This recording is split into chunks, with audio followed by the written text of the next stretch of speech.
Listen, you're more than your successes. You're more than your failures. You're the work. It's dirty work. It's work that hurts. Work that defines you. It's that fire that burns inside you. One more. You. It's always been you.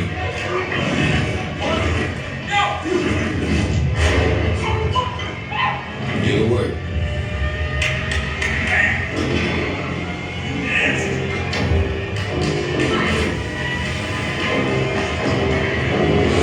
You want that smoke?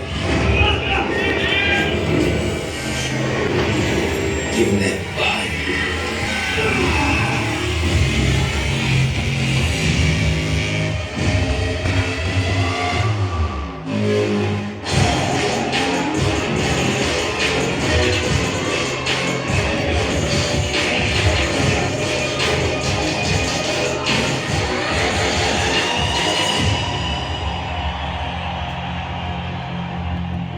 That's a high-octane commercial. We would look at why and who it is they're targeting. Why do Under Armour want to associate themselves with particular athletes? You'll recognise some famous faces in that. Sorry if I triggered any Liverpool fans in there for showing Trent's face, but we'll quickly move on from that. But for example, Under Armour are definitely not trying to target somebody that enjoys playing carpet bowls on a Sunday morning. Okay, so we would look at the logic of use the logic of segmentation to help us better understand the marketing, targeting strategies and so on and so forth.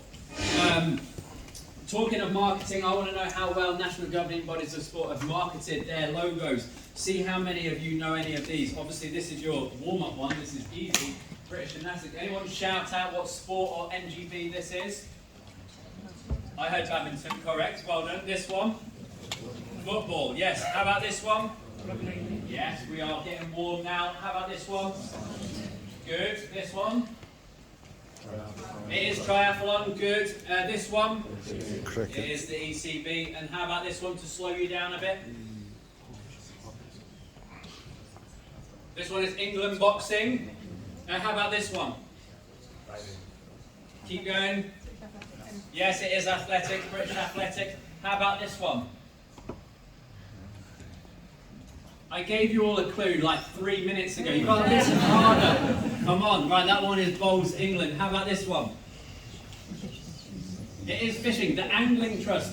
Wild, isn't it, to think that they receive millions of pounds, 3 million, 2 million, every 4 years to fund that sport. We don't have an infinite pot of money, and different national governing bodies trying to get money from UK Sport or Sport England, who distribute the money that they have.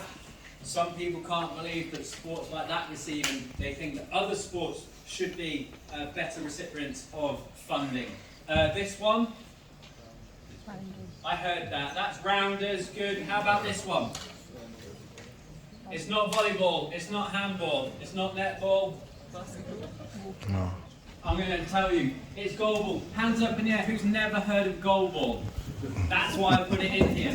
Okay, so that's a disability sport. We have to offer opportunities for the whole of our population, not just able-bodied athletes, but also for people living with disabilities. This one, I've only got a few more. This one's basketball. This is where I deliver my dad joke. Does anyone know what this sport is? It is not sumo, but you're on the right lines. I'll tell you what it is. It's British Kendo. And I'll tell you why I put British Kendo up, because when my little daughter starts to grow up and starts to bring her special friends home to my house, I'm going to become a fully fledged member of the British Kendo Association. I will answer the door like this so they know who the boss of the house is. That's what I am going to be doing. So we have like 2 more or 3 more. What's this one? Rowing, good. Final one. They're based at the other end of the campus. We actually have lots of national governing bodies based here at Loughborough. Swimming England, yeah. Congratulations. Right, so we only have a few more.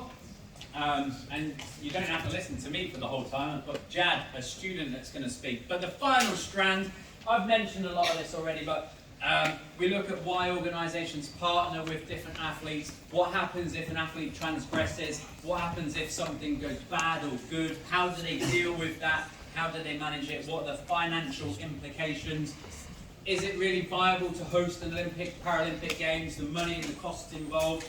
We look at the exponential growth we have at NFL Academy at the other end of the campus as well. During the halftime show of the Super Bowl this year, organisations felt it was value for money to pay $8 million for 30 seconds worth of commercial. Okay? Hands up who watched the Super Bowl this year. Look, like 4 of you. So many of you are interested in sport and sport management, unless you're the taxis today, but not many of you watched that. So is it value for money? Who is it they're trying to target? We look at those types of things. And then we look at, again, hosting particular events and so on. Speaking of hosting events, we've got Wimbledon next week. So again, taking sport management perspective, things that you might not consider, but the event organisers have had to go above and beyond to stop the stalker of Emma Raducanu from buying tickets through the public ballot. And they tried, but they caught him. So there's a whole range of things that you wouldn't even consider are sport management related that you can go in to try to address should you come here and go through your degree and go to work in the sport industry. When countries and cities want to host these big tournaments, major sport events, the eyes of the world start to scrutinise their current practices and their histories as well. So fans and athletes, LGBTQ fans and athletes, they want to feel safe taking part in competition or supporting their teams. When infrastructure in Qatar was built, if you look at how many migrant workers died during the building of those stadia, it just will blow your mind. So we've tried to learn of how that happened and how we stop the thousands of deaths in the future. Leading up to Paris Games, there were problems with the water quality of the River Seine. It was potentially going to cancel the triathlon. The men's triathlon was actually delayed by 1 day because the water quality wasn't safe enough for the men's event. And here is where I give Alex's tedious links in relation to triathlon. The winner of the Paris Olympic Games male and female triathlon events were Cassandra Beaugrand and Alex Yee. Can you guess where they trained? It was here at Loughborough University. My next link, Beth Potter, who came third. Can you guess what university she did her degree at? Of course, it was here at Loughborough. And my final point to flog home, Alex Yee and Hayden Wild have got a very good and strong competitive nature. They've got a great rivalry at the moment. Every year on my intro to sport management module, I get guest speakers to come and speak to my students.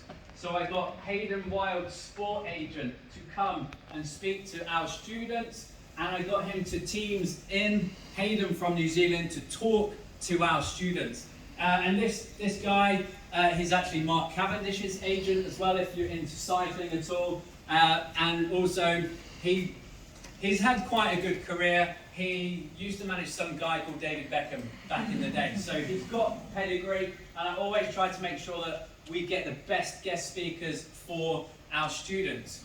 Now, one of the good things about our degree is there are shared components with other areas, and the Coaching and Volunteering Academy is an excellent thing that you could be doing. Jad is going to come and explain this, but basically you can apply your knowledge of what you're learning in the classroom into real life and real world experiences.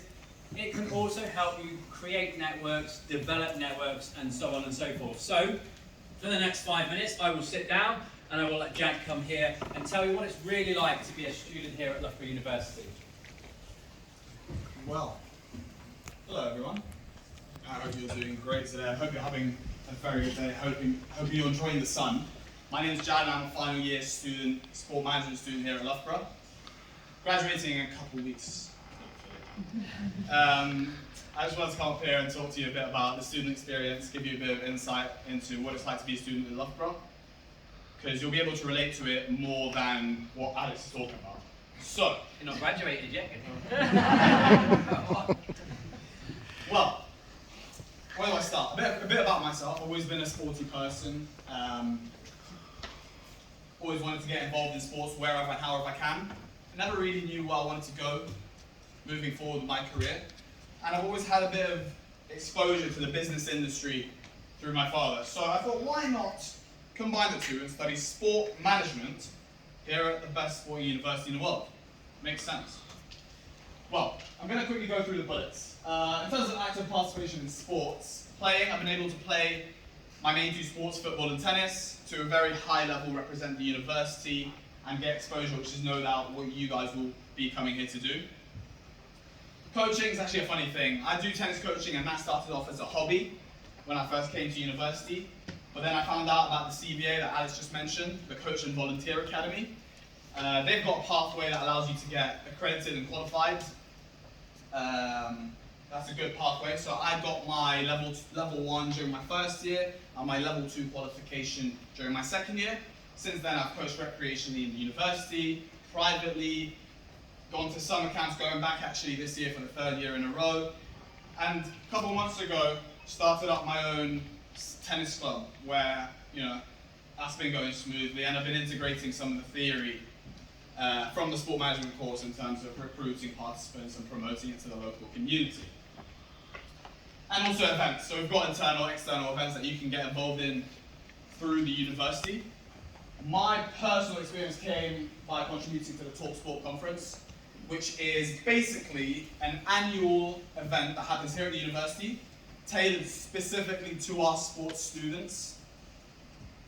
And we have exhibitors that come from all over the country, sport exhibitors exclusively.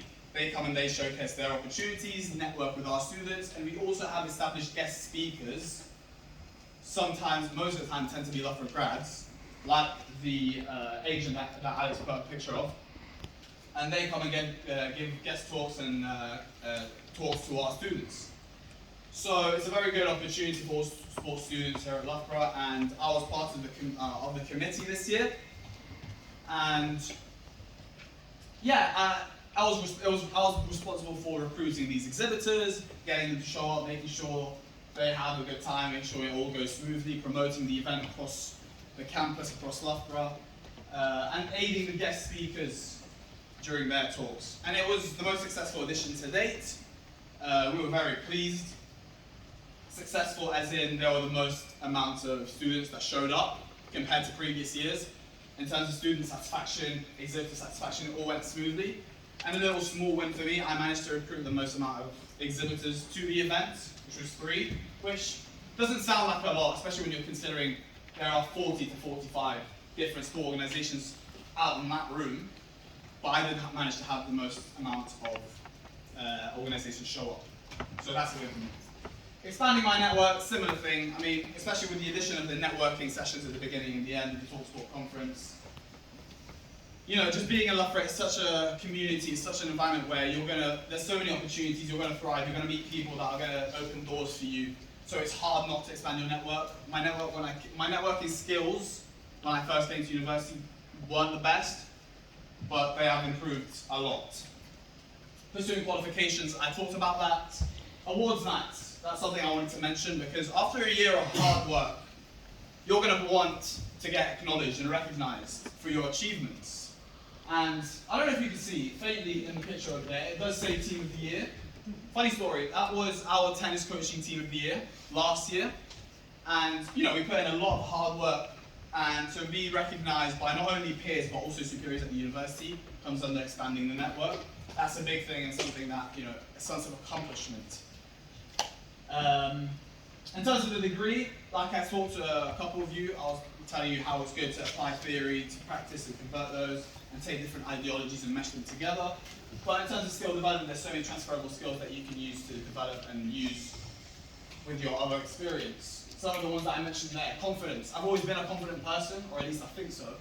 But after doing this talk 3 years ago, not a chance, not a chance. Organization, time management. Well, you're in Loughborough. It's going to be a lot of chaos. It's going to be full on. So it's hard not to develop those skills. And social in terms of the experiences I mentioned before. The final thing I want to mention is the final year dissertation. I did my dissertation on sponsorship effectiveness of Loughborough sports sponsors. basically aimed at determining what sponsorship effectiveness is, what activation strategies are used by Loughborough Sport and their sponsors, optimizing these strategies, and basically conducting your own research project on the matter. And, you know, when you write up a research proposal, you say, oh, this is how I'm going to collect data, this is how I'm going to analyze the data, and you just submit it. But you don't realize just how deep it is. When you've got to hold an iPad, go up to 100 different students on campus, and get them to answer your questionnaire. It's not as easy as it looks, or you might think it might be. So, you start developing strategies. How do I go up to them? Do I go up to someone seated? Do I go up to someone walking by? You start thinking a lot, and that knowledge is priceless. And at the end of the day, when you press that submit button, the sense of accomplishment is big, because that's your whole university journey in a PDF file. You know, when you're reading through the different research that's occurred before you in the industry, you're opening Google Scholar, you're seeing all these other research journal articles. When you press that submit button, yours is now one of those. So it's a big sense of accomplishment. So, if I'm going to leave you with anything today, it's to be open-minded. You know, this is an environment where you're going to thrive. Wherever you step, you're going to find opportunities. So don't leave any door unopened. Make sure you grasp opportunities and make the best out of them. Thank you very much. I'm going to hand over back to Alex.